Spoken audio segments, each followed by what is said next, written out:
have to say, make sure you meet with somebody in a live t-shirt. Vivek is going to give some remarks, so you're more than welcome to stay. Just ask that you're quiet, the press in, okay? They can talk, it doesn't matter. Sign up with us, guys. We're so grateful. Thank you for being here, guys. Thank you. Thank you. All right. Hey there, sir. How you doing? 2024 GOP presidential contenders have blamed Biden for Hamas attacks on Israel. Several of them have baselessly claimed the U.S. funded the attacks as a result of a prisoner exchange with Iran. But the White House said that the $6 billion in unfrozen Iranian assets have not been spent and will only be used for humanitarian aid. What say you? I think that response from the White House is a joke, because money is fungible. So think about it. If you're somebody who just got $6 billion, even if that's reserved for purposes that you were otherwise allocating your own dollars, you can still use those dollars for other uses. And so I think that the American people are smarter than to fall for that deflection. Because money is fungible, that makes that a lie. And I think it is shameful that U.S. taxpayers are indirectly paying or directly paying hostage ransom money to Iran, which strengthens Iran's position, which in turn funds organizations like Hamas. And it's wrong, and it's going to stop on my watch. And today the president also said that Israel has the right to defend itself and its people will stop. Do you have a response to how Biden has responded today? I think we should more strongly and affirmatively back Israel in our strong verbal condemnation of what has happened, and also say what should be obvious but deserves to be said. Israel has a right to its own land and its own sovereignty that should not be breached by these, I'm going to call them what they are, terrorist actors. So I think Biden could be stronger. I think it was shameful that Biden did not meet with Bibi, but I do think a direct dialogue with Biden and Bibi would be appropriate. If I were the president, I'd absolutely be talking directly to Bibi, letting him know that he has our support. How much stronger can it get, though, than I want to be respectful of the other questions. Wait, are you planning to skip the third debate?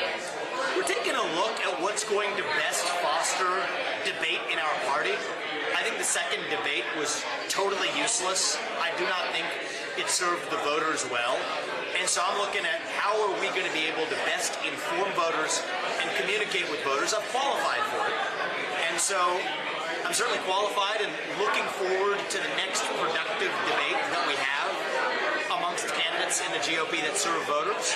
And I'm hopeful that the RNC does a better job in making sure that we are informing the voters than just suppressing debate amongst candidates that otherwise could serve voters. And I think it's very disappointing what they did when Fox called me to spar with Chris Christie.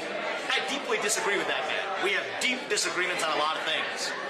But I fail to understand how the voters are better served when the Republican Party squashes that kind of debate, especially applying duplicitous double standards when allowing certain establishment-favored candidates to have an open debate on the same network that invited me. That's wrong. And I think the super PAC puppetry needs to end. I'm an outsider in this race. I think many of the establishment don't want to see me in this race. Too bad. I'm here to stay, and they're going to have to deal with it. Would you offer... Who are you with? You good? The event of today and all impact your views on aid to Israel and yelling that fast. So my views have been badly mischaracterized by other candidates in this race. I've been consistent at every step. We will not end aid to Israel until Israel tells us they are ready for it. Now, people say, well, isn't that a ridiculous thing to say? What nation would say they're going to end aid? The one nation that is our true friend and ally, led by Bibi in the 90s, actually told us that when it came to civilian aid. So our relationship with Israel is based on candor. By the end of my first term, our relationship with Israel will be stronger than it ever has been. And most importantly, we have a shared vital national objective to make sure that Iran never, ever becomes nuclear equipped. And we will also help lead the Abraham Accords negotiations to the next level, what I call Abraham Accords 2.0. So that's the answer to that question. I think that right now, what we need to do is stand firmly in our support of Israel. And I think Israel has both the moral high ground as well as the responsibility to use the fullest extent of force needed to defend itself. And I think that the U.S. should stop funding directly or indirectly organizations that are hostile to Israel, which is what we've been doing.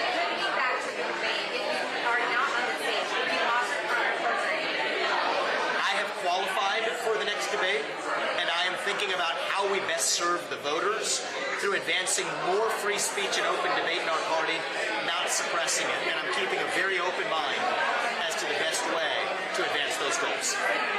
Thank you, guys. I did not buy a house in New Hampshire. What I was it? Oh, I did not buy a house in New Hampshire. You did not buy a house in New Hampshire? That's my knowledge. Okay. Thank you, guys. Thank you. Thank you. Where did you go? I did say when I leave the White House, I was thinking where do I live, and I could it's pretty nice.